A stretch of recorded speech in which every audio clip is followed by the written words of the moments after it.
And so jogging while Black, breathing while Black, just existing while Black. And so we're going to continue to get these kind of reminders until we face the facts that racism on the systemic side and also on the individual side, anti-Blackness too, because those are two different but equal things. Anti-Blackness and racism exist in this country, and there needs to be some truth and reconciliation. The fact that father and son felt very comfortable, they didn't flinch to shoot this young man is a stain on this country. And if we have a duty, responsibility, and an obligation not to allow this to be like the other times. We have a responsibility to not only George Floyd, but to all of those other persons, Breonna Taylor. Yeah. We have a responsibility to each one of them to make sure that we do not walk away today after having celebrated his life and not taken the next step to commemorate and to assure the future generations that this won't happen again. It's time.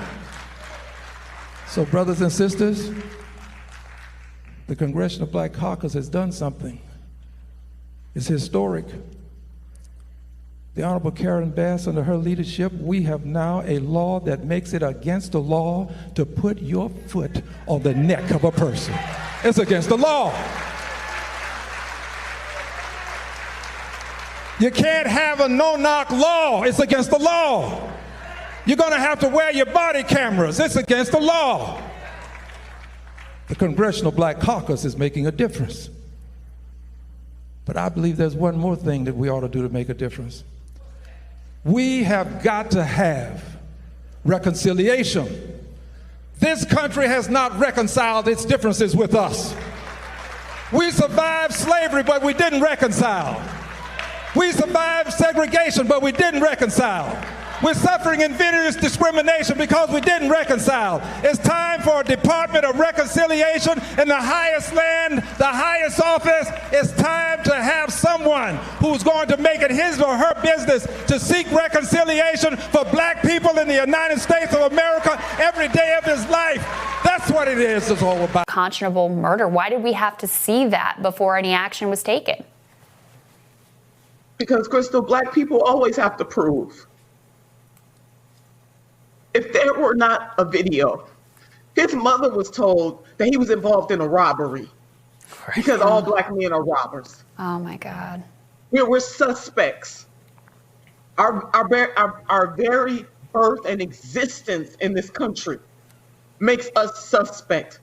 I don't know how people can get this through their heads. And so had there not been a video, that story would have probably continued. So thank God for camera phones. Thank God for smartphones, because a lot of things that have happened to black people, the normal excuses would have been acceptable because we are black. We need some real truth and reconciliation in this country. So what happened to Mr. Aubrey? You said about South Africa, we give him, that is to say white people, 24 hours to get out of town by sundown. That's all.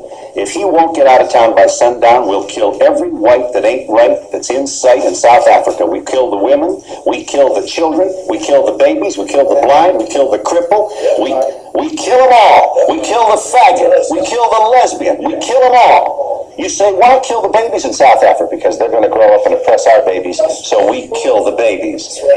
Are you seriously presenting yourself as a man interested in the future of your people with this kind of rhetoric? I'm just as interested in the freedom of my people as I am in the self-determination of the Kujichagulia, self-development, them being self-defining, self-respecting, and self-defending.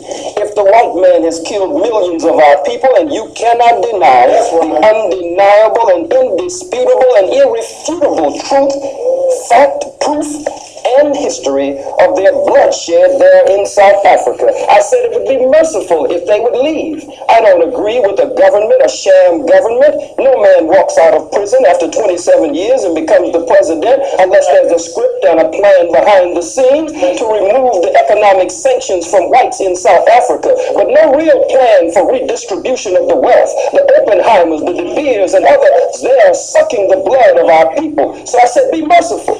Give them a period of time. Truman gave the Japanese a period of time. But when they didn't comply, he dropped the bomb on men, women, children, and babies. I make no apology for that. I believe that the invasion of South Africa was an act of unprovoked war. One nation against another nation. And nations must fight for the self-determination. They had no business there, Mr. Donahue. Yes. Hey, what's going on, fam? So another video, real quick. I want to talk about the Truth and Reconciliation trick bag that's being run by the white supremacists and their black tokens.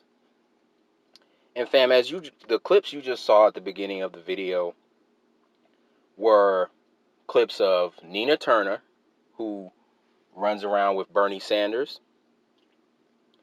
and is a tool of Bernie Sanders.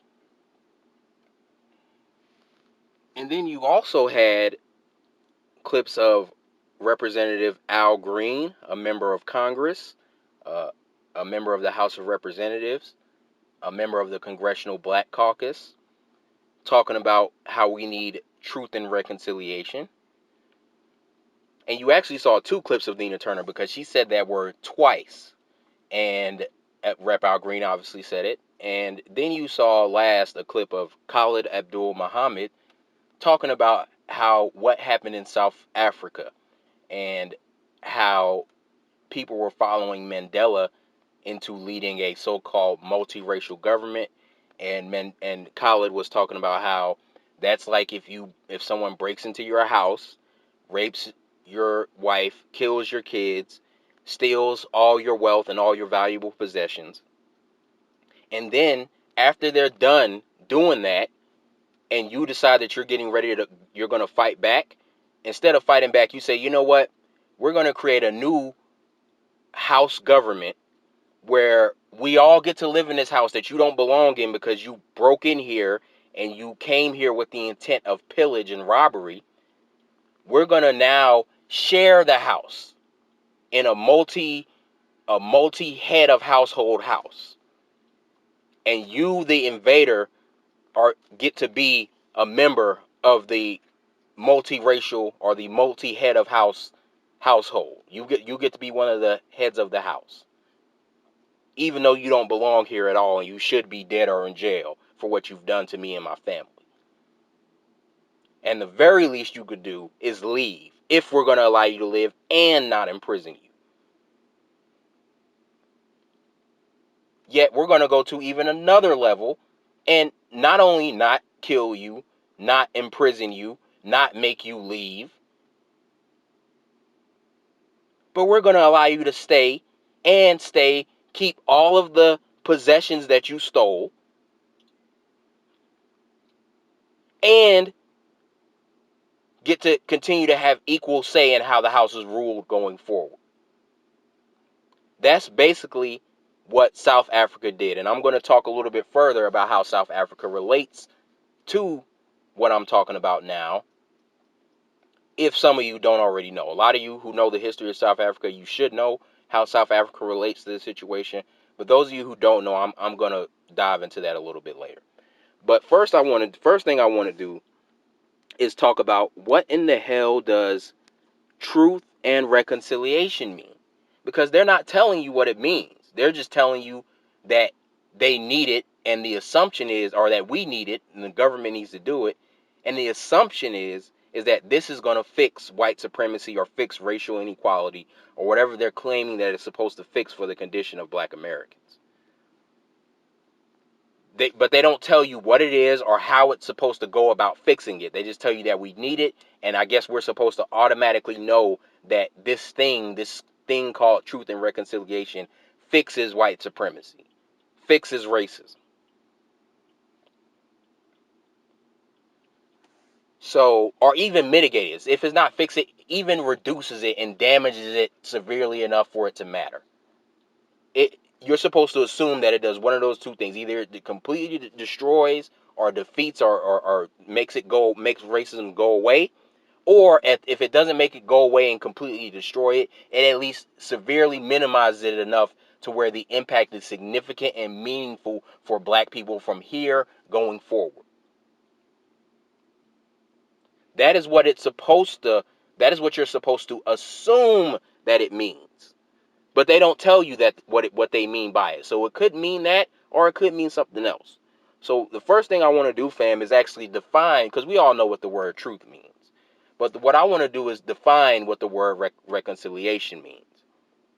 So these are the official dictionary definitions of the word reconciliation. There are three different meanings, or three different things that you can mean according to the official English dictionary by the word reconciliation. The first one is the restoration of friendly relations. So I don't know when black people and white people had so-called good relations, or what that means to restore good relations and how that fixes racism. That's just, if that's what they mean by reconciliation, that's an emotional, empty, nothing burger. That doesn't mean anything. There are already black people who, quote unquote, get along with white people right now. Back in the 60s, there were black people that, quote unquote, got along with white people. Back in slavery, there were black people who, quote unquote, got along with white people. So that has nothing to do with ending white supremacy, if that's the definition that they mean. So, but let's go, because there are two other definitions. So let's go to the second and third definition. The second definition: the action of making one view or belief compatible with another. He aims to bring about a reconciliation between art and technology. So I guess you're supposed to make white supremacy, the viewpoint of white supremacy, compatible with the viewpoint of anti-white supremacy. That's another nothing burger, to making one viewpoint compatible with another. That's another nothing burger as far as dealing with racism and the word reconciliation and what it means. So the last thing is the action of making financial accounts consistent, harmonization. And then they give you an example. The reconciliation process should be consistent with the business strategy. Now, fam, we don't know which one they mean, but what we do have is an article written on what they supposedly mean. So there's an politician named Rep. Barbara Lee, and I'm going to go ahead and read this article from San Francisco Chronicle, and I'm also going to put the link in the description box. Rep. Barbara Lee proposes racial healing and truth commission amid pandemic and protests. As a spate of recent killings of black Americans and a weekend of intense protests have left the nation reeling, Rep. Barbara Lee and this is another Democrat, another down ballot Democrat, by the way. These are all down ballot Democrats. Nina Turner, who runs around with Bernie Sanders, and Bernie Sanders is another suspected white supremacist. I've already gone in on him, and his reparations aren't feasible, and how he doesn't propose any specific policies to fix racial injustice. So I've already gone on him, and the fact that Nina Turner runs around supporting Bernie Sanders, that already makes her suspect. But then not only is she running around with Bernie Sanders and that making her suspect, but she's also saying trickbag words like truth and reconciliation. And I'm going to further expose how much of a trickbag truth and reconciliation is a little bit later after I read this article. But let me go ahead and get back to the article. So again, as a spate of recent killings of black Americans and a weekend of intense protests have left the nation reeling, Rep. Barbara Lee is introducing a legislation to create a racial healing commission. The proposal will form a nonpartisan group of experts to confront the legacy of slavery and racism in the U.S. and propose ways forward, the Oakland Democrat and congressional colleagues said Monday in a call announcing the effort. This is really about telling the truth, Lee said. And then she says she said she has been working on the idea for 3 years, and that the current pressures of the coronavirus pandemic and civil unrest may only make it more timely. The environment that has been created makes this resolution and this effort more important. Now, she keeps talking about how black people are specifically affected, like by the coronavirus, and how that is proof of racial inequality. But they're not telling you how they're going to fix it.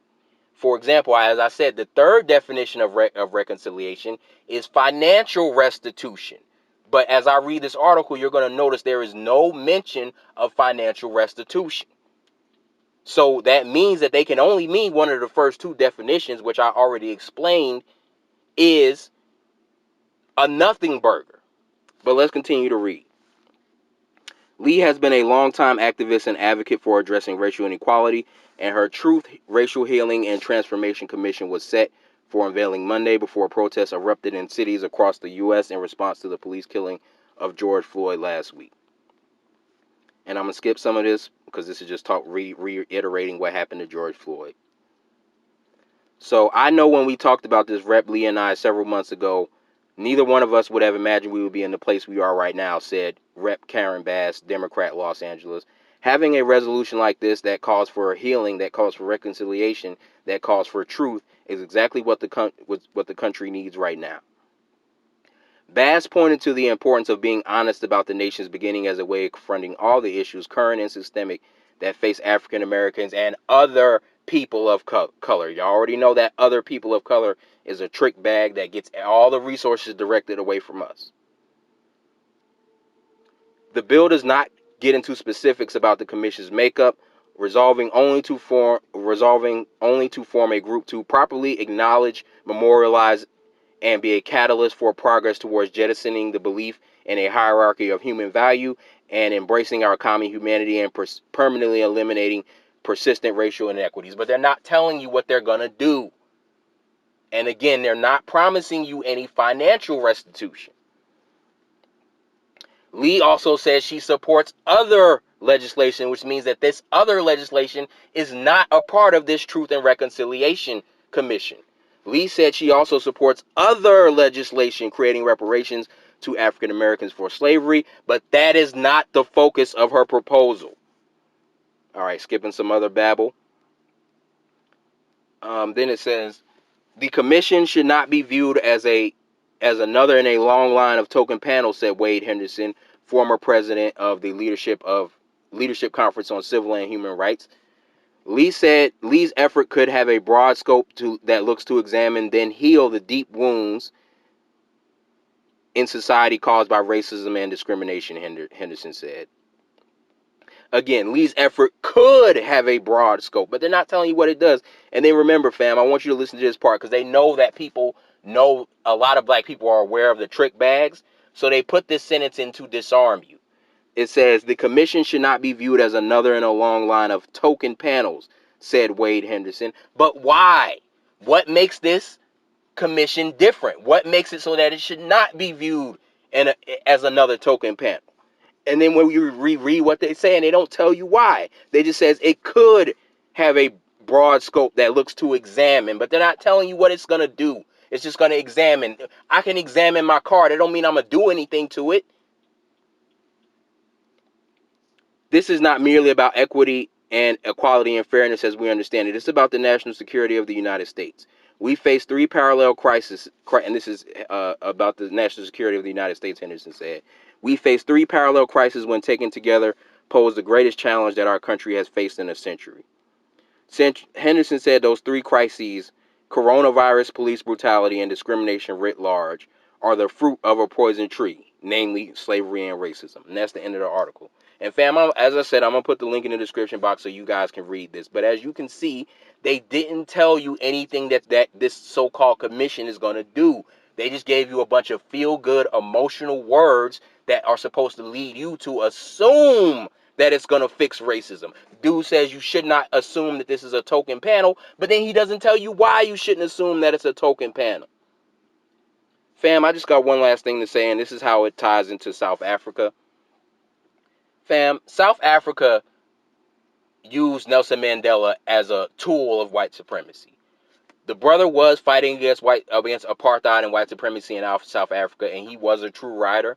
But after they put him in prison for 27 years, They broke him. They mentally broke him. God knows what kind of physical and mental torture they put him through. I'm not going to say if they put me in prison and tortured me probably the way they did him for 27 years, I wouldn't come out bucking my eyes and talking about truth and reconciliation myself.